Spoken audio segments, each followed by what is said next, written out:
Media मीडियाला बाहेर काढा प्लीज. पोलीस सहकार्य करा, मीडियाला बाहेर काढा.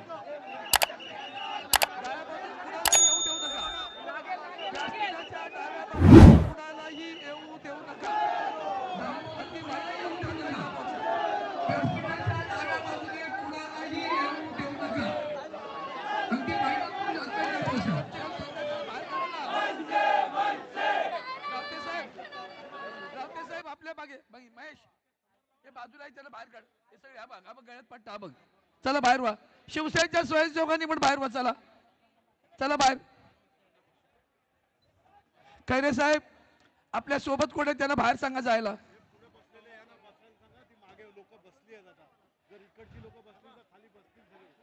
लोक रस्त्यावर बसलेत, आपण उभे राहू नका. समोर बॅरिकेडला उभे असलेल्या माणसांनी खाली बसा. त्या मागच्या लोकांना दिसणार आणि खाली बसून घ्या. आता मागे सरकारने बसून घ्या. सर्व पक्षाचे आमदार खासदारांसाठी समोर व्यासपीठाच्या समोर बसण्याची व्यवस्था करणार आहेत. इथे फक्त सर्व पक्षाचे नेतेच व्यासपीठावर येतील एवढी दखल घ्या.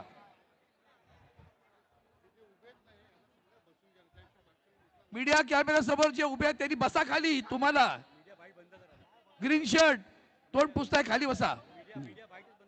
खाली बसा. आणि मीडियाने बाईट बंद करा तिथल्या. नितीन सरदेसाई बघा जरा.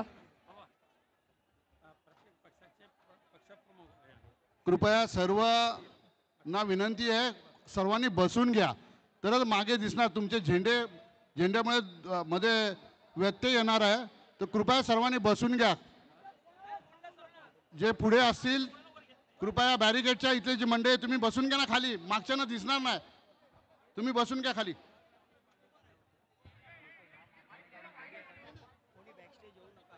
कृपया स्टेजच्या मागे कोणी येऊ नये.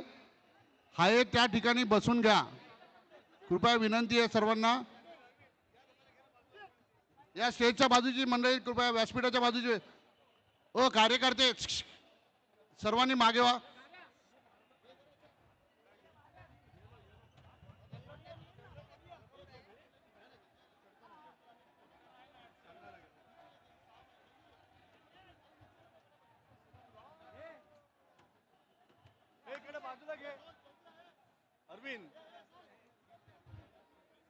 कृपया स्टेजच्या बाजूने आत कोणी येऊ नये. कृपया आतमध्ये भरपूर गर्दी होत आहे. सर्व खासदार आमदार यांची समोर बसण्याची व्यवस्था करण्यात आलेली आहे. कृपया नोंद घ्यावी. कृपया व्यासपीठाच्या बाजूने आतमध्ये कोणी येऊ नये. प्रत्येक पक्षाचे प्रमुख पक्षाध्यक्ष आहेत तेच व्यासपीठावर येतील. बाकी सगळ्यांनी खाली बसायचं. सर्व पक्षांचे प्रमुख पक्षाध्यक्ष यांनीच व्यासपीठावर उपस्थित राहण्याची सूचना आहे.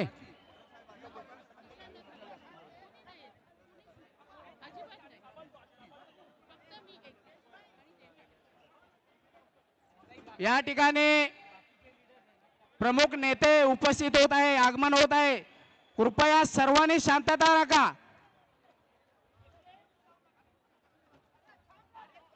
सत्याचा मोर्चा काढण्यासाठी जे पक्ष एकत्रित आलेले आहेत त्या पक्षाचे पक्षप्रमुख या व्यासपीठावर येतील. बाकीचे जे लोकप्रतिनिधी आहेत त्यांनी कृपया खाली बसायचे आहे. आणि सर्वांना आणि स्टेजवर एवढी मोठी गर्दी झालेली आहे. कृपया खाली करा. त्याचबरोबर सर्व नेते मंडळींना उपनेते मंडळींना विनंती आहे की आता मीडियाला बाईट देऊ नका कोणी. आपले पक्षप्रमुख पक्षनेते हे आलेले आहेत. माननीय उद्धव साहेब आलेत, राजसाहेब आलेत, सुप्रियाताई आलेले आहेत, शरद पवार साहेब काही वेळात येतील, बाकीचे मान्यवर नेते ते सुद्धा आता येतील. सर्वांनी स्टेज जरा खाली करा. सुभाष लांडे आहेत ना भारतीय कम्युनिस्ट पक्षाचे, त्यांनी स्टेजवर यावं. कोण कोण? सुभाष लांडे, भारतीय कम्युनिस्ट पक्षाचे महाराष्ट्र प्रदेशचे सेक्रेटरी सुभाष लांडे यांनी कृपया व्यासपीठावर यायचं आहे. बाकीच्यांनी इतर जे आहेत त्यांनी स्टेज खाली करा. इतर स्टेज खाली करा. सर्वांनी कृपया बसून घ्या. आपण सर्व बसून घेतला तर पाठीमागच्या ना सर्व चित्र समोरचं क्लिअर दिसेल. सर्वांनी बसून घ्यायचं आहे.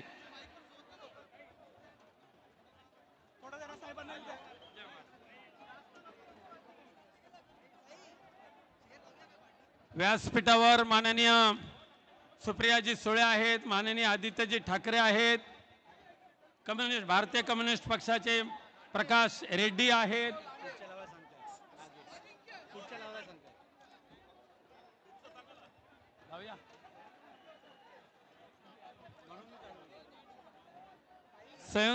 स्वयंसेवकांना विनंती आहे की कृपया एक 10 खुर्च्या स्टेजवर आणाव्यात. कृपया 10 खुर्च्या स्टेजवर आणण्याची व्यवस्था करा. कृपया काही सर्वांना विनंती आहे. व्यासपीठाची गर्दी प्लीज कृपया कमी करा. व्यासपीठावर फक्त मुख्य नेतेच बसणार आहेत.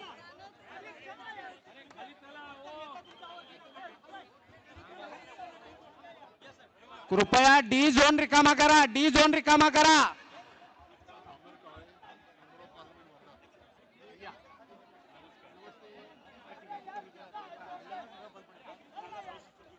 डाव्या बाजूला साऊंड सिस्टमची जी व्यवस्था केलेली आहे तिथली गर्दी कमी करा. साऊंड सिस्टमची जी व्यवस्था केलेली आहे तिथली गर्दी कमी करायची आहे कृपया.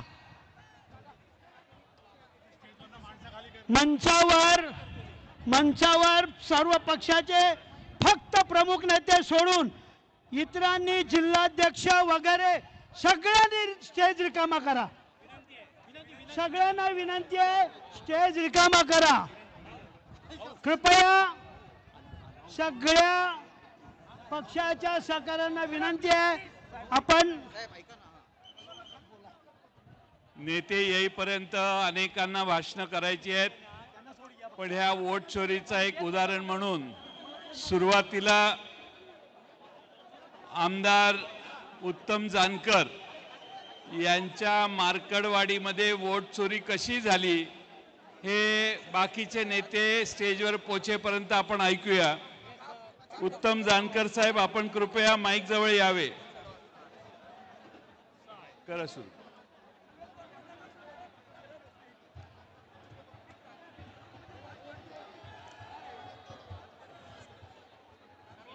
हो वर हातात.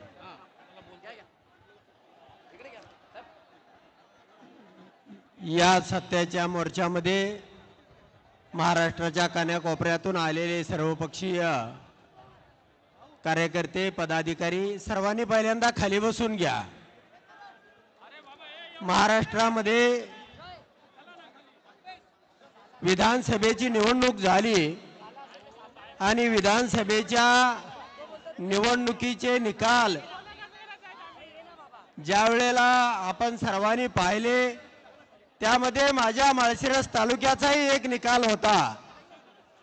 मी विजयी झालो, परंतु माझ्या तालुक्यामधल्या 1,08,000 ईव्हीएम होतं. ईव्हीएमच्या माध्यमातून ट्रान्सफर कशी झाली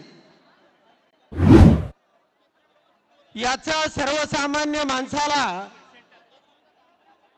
आणि आमच्या तालुक्यामधील सगळ्या कार्यकर्त्यांना एक भूकंप व्हावा, एक अघटित घडावं अशा पद्धतीची भावना निर्माण झाली.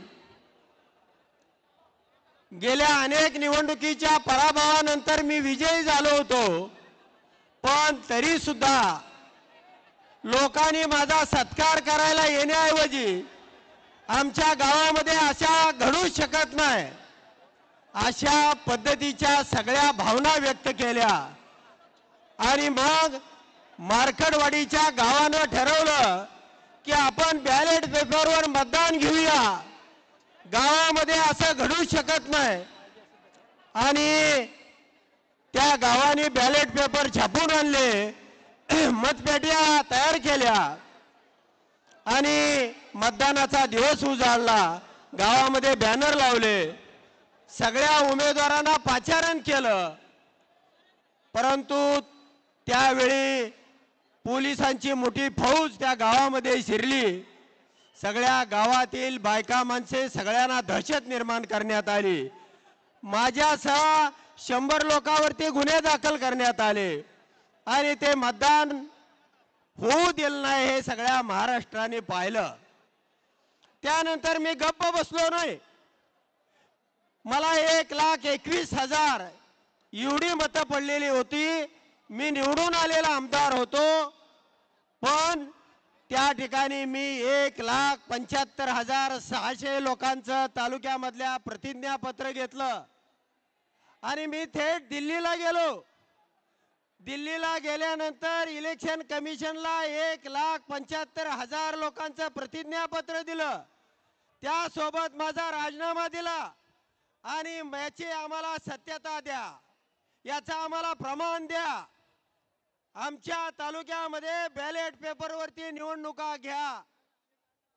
परंतु 10 महिन्यामध्ये ना माझा राजीनामा स्वीकारला, ना त्यांनी कुठलं पत्र पाठवलं. त्यानंतर मित्रांनो मी शोधत राहिलो की हे मतदान कशा पद्धतीनं चोरी करते. मतदार याद्यामधला घोळ फक्त 1% आहे. ईव्हीएम मध्ये ज्या वेळेला चित्र छापलं जातं त्यावेळेला तो पूर्ण पांढरा कागद असतो, आतमध्ये LED लाईट लावलेले आहे आणि त्याच्या माध्यमातून फोकस, जसा पिक्चरच्या माध्यमातून फोकस मारला जातो त्याच पद्धतीचा त्यावरती फोकस मारला जातो आणि चिठ्ठी तुटतानाही तो फोकस काढून घेतला जातो आणि पुन्हा ती कोरी चिठ्ठी खाली पडते. म्हणजे मागच्या बाजूला चित्र हे छापलं जातंय त्या ठिकाणी. आणि मग जर व्हीव्हीपॅट असून त्यामधला प्रोग्राम आम्हाला दाखवला पाहिजे, तो प्रोग्राम सर्व पक्षांना दिला पाहिजे. त्यामध्ये कशा प्रकारचा सॉफ्टवेअर आहे हे सर्वांना सांगितलं पाहिजे. परंतु फक्त 50 मताचं मॉकपोल देऊन आपल्याला फसवलं जातं आणि निवडणुकीच्या दिवशी टाइम आणि डेट सेट केला जातो. म्हणून मित्रांनो, आता ईव्हीएमच्या माध्यमातून जर निवडणुका घेतल्या तर गावोगाव या पेट्या त्या निवडणूक आयोगाच्या डोक्यामध्ये मारा आणि त्याचा भुगा करा. अशा प्रकारचं आवाहन मी या ठिकाणी करतो आणि थांबतो. धन्यवाद.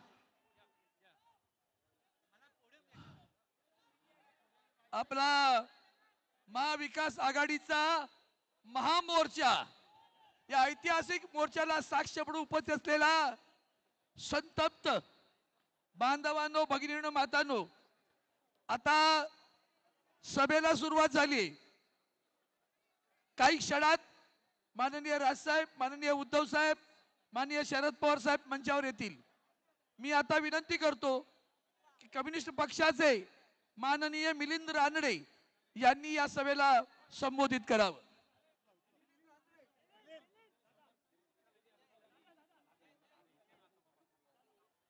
इथे समोर जे आहेत त्यांना खाली बसावं लागेल. तुम्ही डी मध्ये आलात ना, मागच्या लोकांना त्रास आहे, बसा तुम्ही, नाही तर बाहेर जा. डी मध्ये आपण उभे आहात, सगळे खाली बसा. नसेल तर बाहेर, बाहेरच्या साईडला जा. मागे असलेल्या लोकांना दिसत नाही तुमच्यामुळे. सरदारजी, ओए सत श्री अकाल. ओए सरदार, दुबेजी, सबको नीचे बिठाओ. खाली बसा, खाली बसा, नाही तर बाहेर जायचं. खाली बसा. रानडेंना बोलेल. मंचकावर उपस्थित सर्व पक्षांचे प्रमुख आणि बंधू आणि भगिनींनो, आज हा प्रचंड मोर्चा ज्ञानेश कुमार यांनी जो भ्रष्टाचार केलेला आहे, भ्रष्टाचार म्हणजे चुकीचा व्यवहार, ज्या पद्धतीने ज्ञानेश कुमार यांनी इलेक्शन कमिशनची इज्जत काढून टाकलेली आहे, इज्जत काढलेली आहे पूर्ण. आणि इलेक्शन कमिशन हे भाजपचं एक विंग असावी या पद्धतीने काम चालवलेलं आहे. याच्या विरोधात सगळे राजकीय पक्ष आज एकत्र आलेले आहेत. याचं कारण हे सरकार त्यांना वाटेल तशी मनमानी करतंय. अडाणीला 1 रुपयामध्ये 1 एकर वर्षाला दिली असे 1000 एकर यांनी दिलेले आहेत. आपल्याला मतदानाचा अधिकार देऊ शकत नाहीत. संडासामध्ये माणसं नोंद केली आहेत, सार्वजनिक संडासामध्ये, इंडस्ट्रियल इस्टेट मध्ये केली आहेत. एकेका घरात 80 माणसं. म्हणजे यांचा धंदा आहे बाबासाहेब आंबेडकरांच्या फोटोला नमस्कार करायचा आणि त्यांचे विचार पायदळी तुडवायचे. आणि म्हणून मोदी, शहा आणि ज्ञानेश कुमार यांनी जो व्यवहार केलेला आहे त्याचा निषेध करण्यासाठी आज आपण इथे जमलेलो आहोत. आणि लोकशाही ही त्याच्या मतदार यादीतच कापून काढायची असा हा जो व्यवहार चाललेला आहे त्याचा मी भारतीय कम्युनिस्ट पक्षातर्फे निषेध करतो. आणि या सरकारला आणि इलेक्शन कमिशनला एवढंच सांगू इच्छितो की आपण आपला व्यवहार सुधारा. महाराष्ट्रातली मराठी जनता एकदा रस्त्यावरती आलेली आहे. संयुक्त महाराष्ट्राचा लढा याच रस्त्याच्या पलीकडच्या टोकाला झालेला आहे. 107 हुतात्मे झाले पण मराठी माणूस मागे फिरला नाही. तुम्ही ती पाळी मराठी माणसावरती आणलीत तर आम्ही बलिदानाला तयार आहोत, पण महाराष्ट्रात वोट चोरी होऊ देणार नाही. बलिदानाला तयार आहोत का? बलिदानाला तयार आहोत का? वोट चोरी होऊ देणार का? वोट चोर, वोट चोर. जय भीम, लाल सलाम. यानंतर मी विनंती करतो काँग्रेस पक्षाचे नेते सन्माननीय बाळासाहेब थोरात, माननीय राजसाहेब आणि उद्धव साहेबांचं आगमन होत आहे. व्यासपीठावर आता माननीय राजसाहेब आणि उद्धव साहेब येत आहेत. जोरदार टाळ्यांच्या गजरात त्यांचं स्वागत करा. जे झेंडे मध्ये आहेत ते झेंडे जरा खाली करा, मागच्या लोकांना दिसत नाही. किती वेळा बोललो मी. माननीय राजसाहेब आगे बढ़ो, माननीय उद्धव साहेब आगे बढ़ो, माननीय बाळासाहेब थोरात आगे बढ़ो.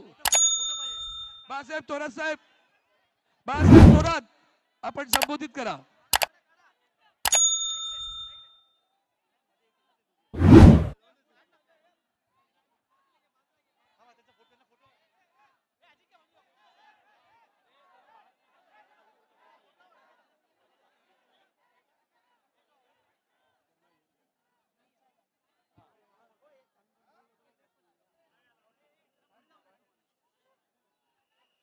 माननीय राजसाहेब ठाकरे आपलं हार्दिक स्वागत. शिवसेनेचे पक्षप्रमुख माननीय उद्धव साहेब ठाकरे यांचंही हार्दिक स्वागत. राजसाहेब आपण मंचावर समोर या. राजसाहेब एकदा हात करा.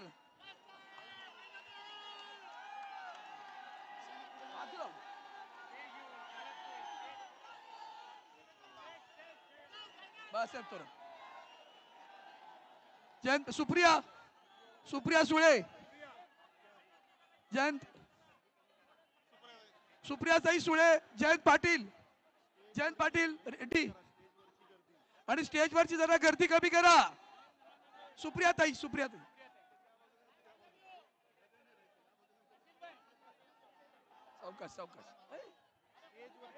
तुम्ही नका. एक पक्षाचं एक बस हे रेडी बस झाली.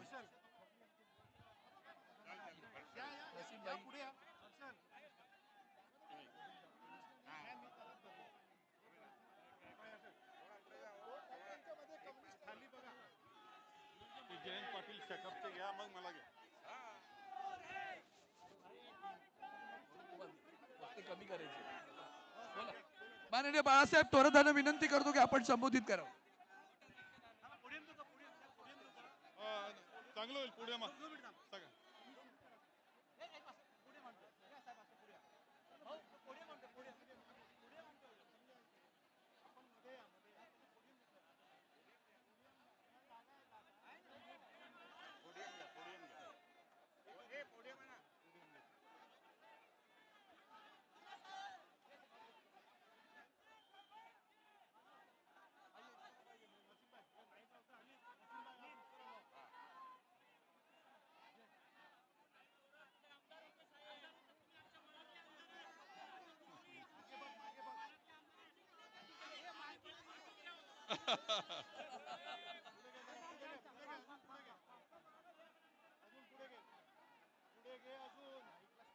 एक तर विनंती आहे मधले झेंडे जरा कमी करा, खाली करा.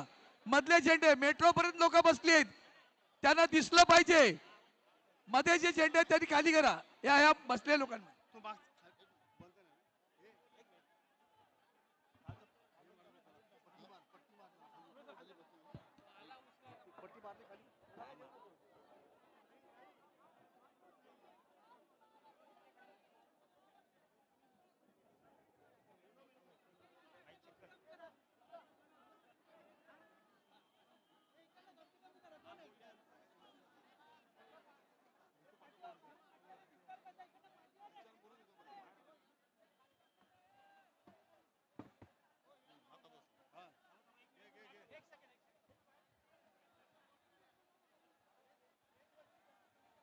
हे बघ हे बघ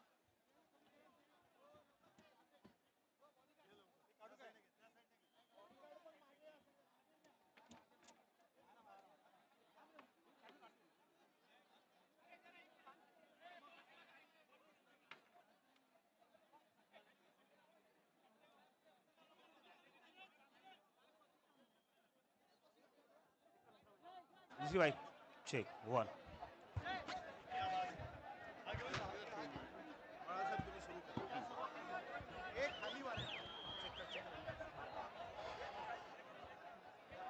आपल्या देशाची लोकशाही वाचवण्यासाठी,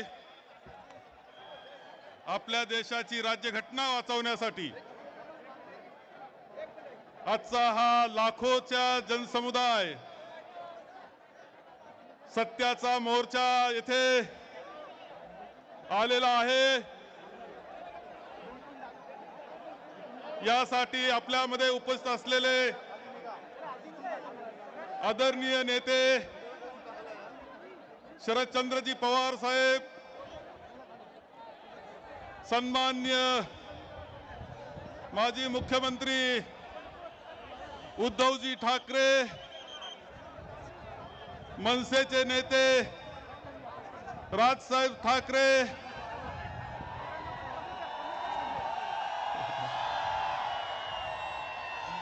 उपस्थित असलेले काँग्रेसचे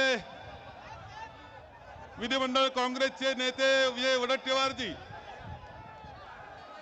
विधान परिषदेचे नेते माननीय बंटी पाटीलजी,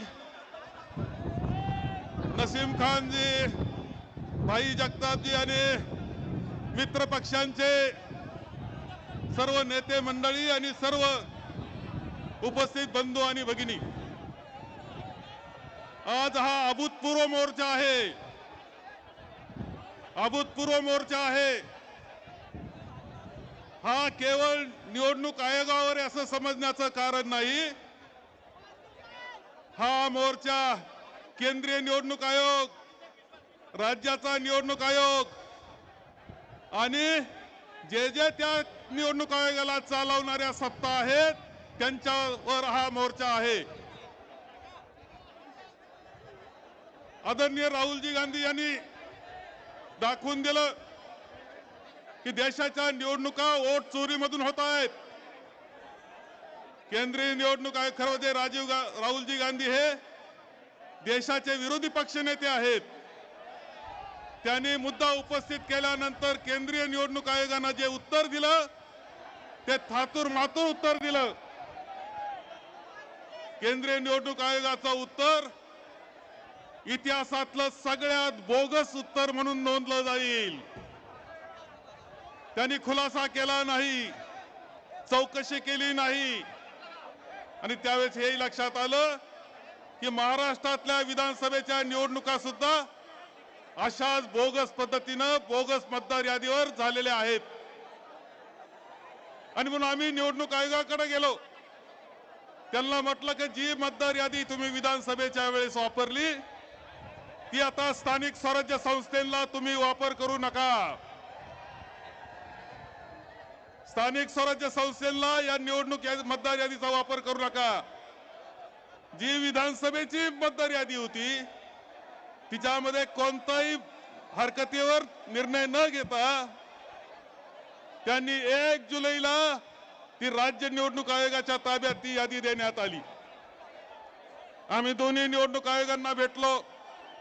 आम्ही सर्वजण होतो, सर्वांना निमंत्रित करण्यात आलं होतं की जे जे लोकशाही मानतात त्या सगळ्यांनी आलं पाहिजे असा आग्रह आमचा होता. आम्ही गेलो, उत्तर देऊ शकले नाही. राज्य निवडणूक आयोगाकडे गेलो, त्यांनी उत्तर दिलं नाही. अनेक उदाहरणं हे आम्ही सांगितले कसं चुकीचं चाललेलं आहे याचे. मी आपल्याला एक उदाहरण सांगेल आणि माझं भाषण संपवेल की माझा जो मतदारसंघ आहे संगमनेरचा, जो ग्रामीण भाग आहे संगमनेरचा, त्याच्यामध्ये 9,500 मतदार यादी बोगस आहे. 9,500 त्यामध्ये शहर नाही. शहराचं मतदारसंख्या 60 आहे, ते मात्र त्यात नाही. 9,500 आहे. आम्ही हरकत घेतली, हरकत घेऊन सांगितलं की हे दुरुस्त झालं पाहिजे. आम्हाला तहसीलदारनं उत्तर दिलं की कोणताही अधिकार आम्हाला नाही, हे दुरुस्त करण्याचा अधिकार नाही. लेखी उत्तर त्यांनी दिलेलं आहे. याचा अर्थ विधानसभेला जी निवडणूक मतदार यादी होती ती कोणत्याही दुरुस्तीशिवाय स्थानिक स्वराज्य संस्थांना वापरली जाणार आहे, हे लक्षात ठेवा. ही बोगस मतदार यादी आहे, ही दुरुस्त झाली पाहिजे, हा आपला आग्रह आहे, हेच सांगेल मी. त्याकरता आजचा हा मोर्चा आहे. त्यानंतर निवडणूक आयोगाने परवा एक पत्र काढलं आणि म्हटलं की याच्यामध्ये दुरुस्त्या करावा, कधी करावा, का करावा, आणि त्याच्या अगोदर नगरपालिकेकरता मतदार याद्या या जाहीर करण्यात आलेल्या आहेत. मागच्या विधानसभेच्या मतदार यादीमध्ये प्रचंड असा घोळ आहे. बोगस मत नोंदवण्यात आलेले आहेत. ते तसेच ठेवून आता स्थानिक स्वराज्य संस्थेच्या निवडणुका होऊ घातलेल्या आहेत. आणि आपल्या सगळ्यांची जबाबदारी आहे की मतदार यादी दुरुस्त झालीच पाहिजे, त्यानंतर निवडणूक घेतली जावी. याकरता आपण सर्वजण आग्रही आहोत. म्हणून आपल्या सगळ्यांचा इथे स्वागत करतो. एवढ्या मोठ्या संख्येनं नजर जाईल तिथपर्यंत लोक दिसत आहेत. लाखोच्या संख्येनं तुम्ही आलात. आपल्याला हा आग्रह निवडणूक आयोग धरायचा आहे. आमच्या सत्ताधाऱ्यांनी मोर्चा काढला, आज मूक मोर्चा काढलाय त्यांनी. त्या मूक मोर्चामध्ये निवडणूक आयोग सुद्धा सहभागी झालाय का काय हे पाहण्याची वेळ आहे. आम्हाला उत्सुकता आहे. हे सगळं चित्र आहे. आपण सगळ्यांनी मतदार याद्या दुरुस्त झाल्याच पाहिजे, त्यानंतर निवडणुका घ्याव्यात, हा आग्रह आपण करणार आहोत. एवढंच मी सांगतो आणि माझे 2 शब्द संपवतो. अरे बाळा काय करतो तू हे साव. आता यानंतर उभा महाराष्ट्र ज्या बंधुप्रेमानं उत्साहित झालाय, त्यामधले महाराष्ट्र निर्माण सेनेचे, महाराष्ट्र नवनिर्माण सेनेचे अध्यक्ष, आता नाव सांगायची गरज आहे, माननीय राजसाहेब ठाकरे.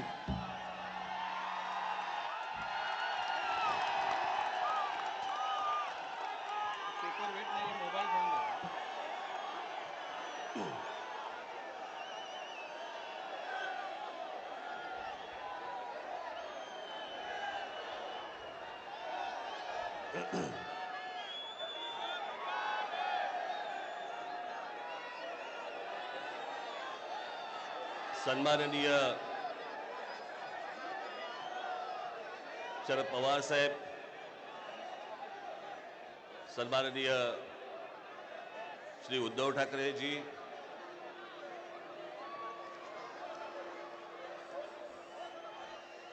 श्री जयंतराव पाटील,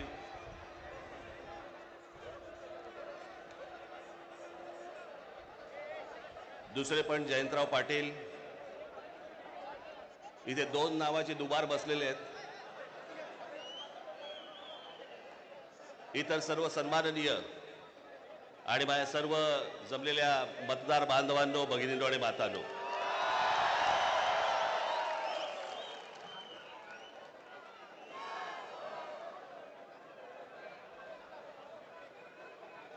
आजचा मोर्चा हा राग दाखवण्याचा, ताकद दाखवण्याचा मोर्चा आहे.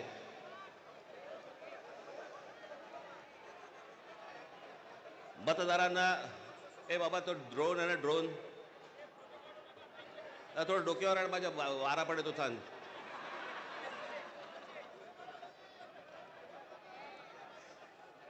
हा राग व्यक्त करण्याचा, ताकद दाखवण्याचा दिल्लीपर्यंत समजण्याचा, समजावून सांगण्याचा हा मोर्चा आहे. या विषयामध्ये अनेक लोकांनी, माझ्या सकट सर्वांनीच या विषयावरती अनेकदा भाष्य केलेलं आहे, भाषणं दिलेली आहेत, बोललेलो आहे. तोच विषय तुम्हाला नव्याने सांगण्यासारखं असं काहीच नाही. आज तुम्ही सगळेजण खूप बऱ्याच लांबून सगळीकडनं आलेला आहात. सर्वप्रथम आपणा सर्वांचे मी आभार मानतो की आपण सर्वजण मोठ्या ताकदीने आज इथे मोर्चाला जमलात.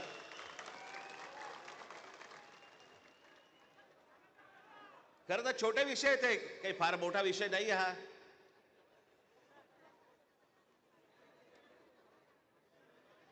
आम्ही बोलतो आहोत,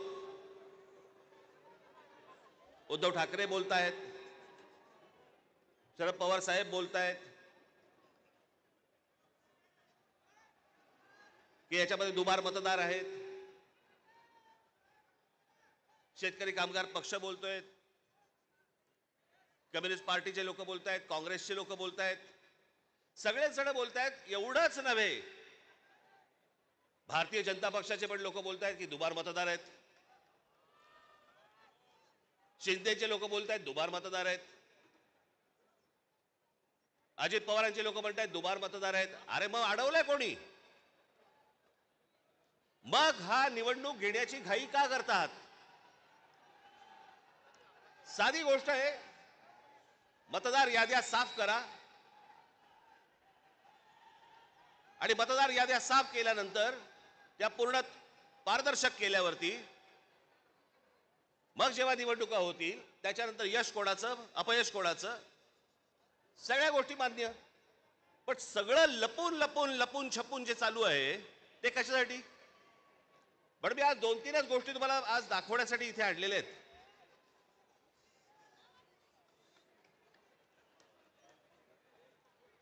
खरं तर हे 4,500 मतदार आहेत. 4,500. 4,500 मतदार हे कल्याण ग्रामीण, डोंबिवली, मुरबाड आणि भिवंडी मधले मतदार आहेत.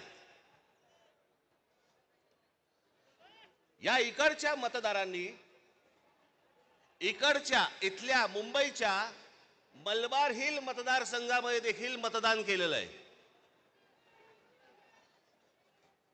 4,500 मतदार हे या ठिकाणी राहणारे यांनी मलबार हिल मतदारसंघामध्ये मतदान केलेलं आहे. त्यातल्या अगदी नावाला म्हणून मी तुमच्यासाठी हे एवढे मतदार आहेत, हे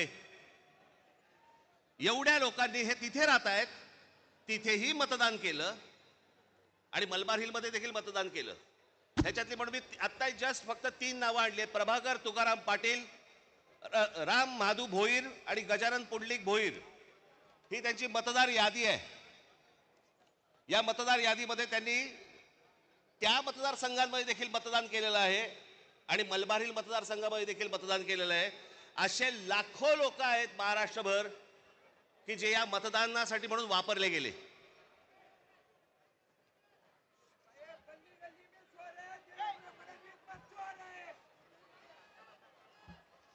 आता मी तुम्हाला अजून एक गोष्ट दाखवणार आहे की लोक म्हणतात की पुरावे कुठे आहेत, पुरावे कुठे आहेत.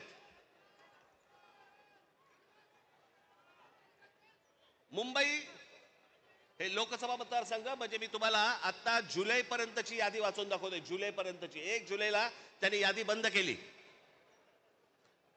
1 जुलैला जी यादी बंद केली त्याच्यामधले फक्त मी मतदार तुम्हाला वाचून दाखवतोय. याच्यामध्ये मुंबई नॉर्थ इकडे एका लोकसभा मतदारसंघामध्ये 17,29,456 मतदार आहेत. याच्यापैकी 62,370 हे दुबार आहेत. मुंबई नॉर्थ वेस्ट संपूर्ण मतदार 16,74,861 आणि दुबार मतदार 60,231. मुंबई नॉर्थ ईस्ट पूर्ण मतदार आहेत 15,90,710 आणि दुबार मतदार आहेत 92,983. Mumbai north central total vote मतदार आहेत 16,81,048 आणि दुबार मतदार आहेत 63,740. मुंबई साऊथ सेंट्रल संपूर्ण मतदार आहेत 14,37,776 आणि दुबार मतदार आहेत 50,565.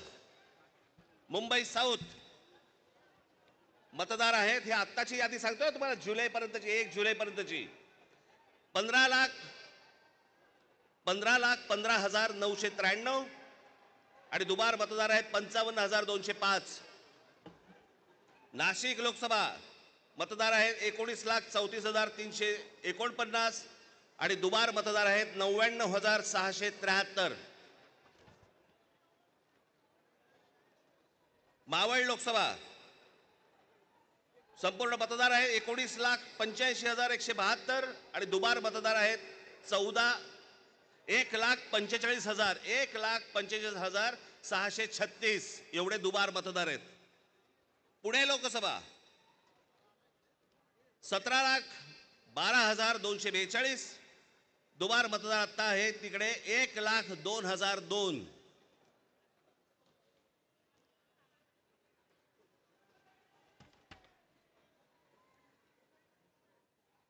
हे ठाणे लोकसभा इथे दुबार मतदार आहेत 2,09,981. लोक म्हणतील की बाबा हे आकडे तो बोलून दाखवलेत, पुरावा कुठे आहे? मी आज तुमच्यासाठी पुरावा देखील आणलाय ह्या सगळ्या दुबार मतदारांचा. काढते कापड. हे सगळे दुबार मतदार आहेत. हे एवढे सगळे दुबार मतदार आहेत. हे मी तुम्हाला आता जेवढे फक्त मतदारसंघ सांगितले तेवढ्यातले फक्त दुबार मतदार आहेत. हे म्हणजे तुम्हाला कल्पना येईल महाराष्ट्रामध्ये काय प्रकारचा गोंधळ येतो. आणि एवढे पुरावे दिल्यानंतर देखील हट्ट सुरू आहे की नाही कोर्टाने सांगितलंय जानेवारीत निवडणुका घ्या. कशा घ्या? का घ्या? कोणाला आहे घाई? 5 वर्ष निवडणुका घेतल्या नाहीयेत. 5 वर्ष. अजून 1 वर्ष गेलं तर काय फरक पडणार आहे? काय फरक पडतो? 5 वर्ष काही फरक नाही पडला, अजून 1 वर्ष गेलं. पण जी माणसं भरली आहेत आतमध्ये त्याचं काय करायचं? मग त्याच्यातल्या त्याच्यात निवडणुका आटपून घ्यायच्या आणि पुन्हा यश पदरी पाडायचं. याला काय निवडणुका म्हणतात? या निवडणुका अशा याच्यात तर लोकशाही तरी टिकेल. एका आमदाराचा भाऊ सांगतो की मी 20,000 मतं बाहेरून आतमध्ये आणली. आमदाराचा म्हणजे ह्याची हिंमत बघा, सत्तेचा माज बघा की एक आमदाराचा भाऊ सांगतो की आमदार असतो पैठणचा, त्यांचा बुमरेचा भाऊ ना, हो पण त्याचा बुमरेचा भाऊ ना, तो मुलगा हल्ली कळतच नाही माहिती. या मतदार याद्या तपासताना ह्याच्यातला कोण त्या दिवशी सांगितलं नाही का मी, मुलीचं वय 114, वडिलांचं वय 43. त्या दिवशी काय मला बोलायचं ते मी बोललो. काहीही चालू आहे. त्या नवी मुंबईचे आयुक्तांच्या बंगल्यावरती मतदार नोंदवले गेलेत. कोणीतरी सुलभ शौचालयामध्ये नोंदवला गेला. कुठेही बसलेला दिसला की काही नोंदवायचा का? ही अत्यंत लाजिरवाणी गोष्ट मला असं वाटतं देशभर सुरू आहे, प्रत्येक ठिकाणी सुरू आहे, प्रत्येक मतदारापर्यंत समजले. परवा दिवशी तर मी त्या वोटिंग मशीन बद्दल बोललो. मी त्याचं डेमॉन्स्ट्रेशन दिलं. मी हे गेले 2017 पासून ओरडून सांगतोय की ह्याच्यामध्ये गडबड आहे, ह्याच्यामध्ये गोंधळ आहे. अशा प्रकारच्या साधी गोष्ट आहे. 232 आमदार निवडून आल्यानंतर जर महाराष्ट्रामध्ये मातम असेल, महाराष्ट्रामध्ये जर समजा सन्नाटा असेल, महाराष्ट्रामध्ये काहीच नसेल, सगळे जर मतदार हे गोंधळलेल्या अवस्थेमध्ये असतील आणि सगळ्यांना जर आश्चर्य पडलं असेल, निवडून आलेल्यांना चिमटे काढून बघत होते निवडून आलेले लोक. की मी कसा आलो निवडून, पण निवडून आलेल्याची सोय अगोदरच झाली होती, त्याच्यामुळे त्याला माहिती नव्हतं की मी निवडून येणार. हे सगळे कारस्थानं, या सगळ्या गोष्टी ह्या सगळ्या निवडणूक आयोगाच्या मार्फत सगळ्या सुरू आहेत. कशा निवडणुका लढवायच्या मला जरा सांगा. नाही, जो मतदार उन्हातारामध्ये रांगेमध्ये उभा राहतो त्याच्या मतांचा अपमान नाही का? म्हणजे मतदारांनी मतदान नोंदवायचं, कुठेही करायचं, पण मॅच अगोदरच फिक्स आहे, त्याच्या मताला काय किंमत आहे? आणि म्हणून मला आपल्याला सांगायचं आहे की आता जी काही कायदेशीर कारवाई प्रोसेस जी सुरू आहे, मला असं वाटतं उद्धव ठाकरे आपल्याशी या संदर्भामध्ये बोलतीलच, सांगतीलच आपल्याला, ते सगळ्या गोष्टी सुरू असतील. पण एक गोष्ट आपल्याला सांगतो, जेव्हा कधी निवडणुका होतील, जाता आता फक्त आपल्याला एकच सांगेन, जेव्हा कधी निवडणुका होतील, एक तर पहिल्यांदा तुम्ही घराघरामध्ये जा, सर्वजण याद्यांवरती सगळ्यात जोरात काम करा, चेहरे कळले पाहिजेत, एकेका यादीवरचे सगळ्यांना चेहरे कळले पाहिजेत. ती माणसं तिकडे मतदार नोंदणीची म्हणजे आपलं मतदाराच्या ठिकाणी बसले पाहिजेत. आणि त्यानंतर जर समजा तिकडे हे दुबार तिबार वाले जर आले, तिथेच फोडून काढायचे.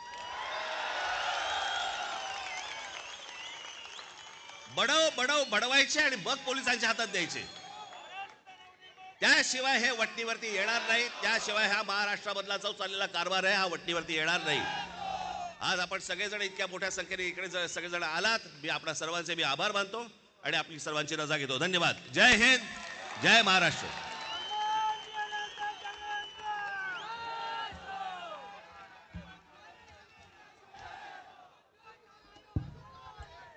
आजच्या सत्याचा मोर्चा, त्या सत्याच्या मोर्चाचा पहिला प्रयोग झाला होता वरळीच्या डोममध्ये. आणि त्या सत्याचा पहिला प्रयोग, दोन बंधू एकत्र आले वरळीच्या डोममध्ये. आणि आज पुन्हा माननीय उद्धव साहेब आणि माननीय राजसाहेब एका व्यासपीठावर आहेत. हे महाराष्ट्राला अतिशय आनंद देणारी गोष्ट घडते. आणि म्हणून मी आता विनंती करतो, शिवसेना उद्धव बाळासाहेब ठाकरे पक्षाचे पक्षप्रमुख आदरणीय उद्धवजी ठाकरे साहेब,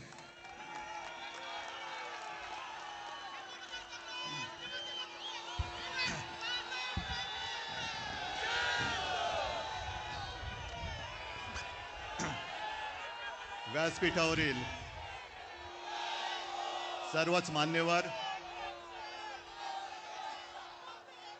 आणि तुमचं वर्णन काय करायचं, जमलेल्या माझ्या तमाम जागरूक देशभक्त आणि खऱ्या मतदार बांधवांनो, भगिनींनो आणि मातांनो, माझ्या आठवणीप्रमाणे संयुक्त महाराष्ट्राच्या नंतर महाराष्ट्रामध्ये सर्व राजकीय पक्षांची एकजूट पहिला प्रथम झाली असेल. ही विरोधी पक्षांची एकजूट नाही, ही लोकशाहीचं प्रतिनिधित्व आणि लोकशाहीचं नेतृत्व करणाऱ्या सर्व राजकीय पक्षांची एकजूट आहे. आणि मतचोरी करणाऱ्यांना सांगतो की आज नुसती ठिणगी बघताय, या ठिणगीचा वणवा कधी होऊ शकेल एवढं लक्षात ठेवा. तुमच्या बुडाला आग लावण्याची ताकद या ठिणगीमध्ये आहे.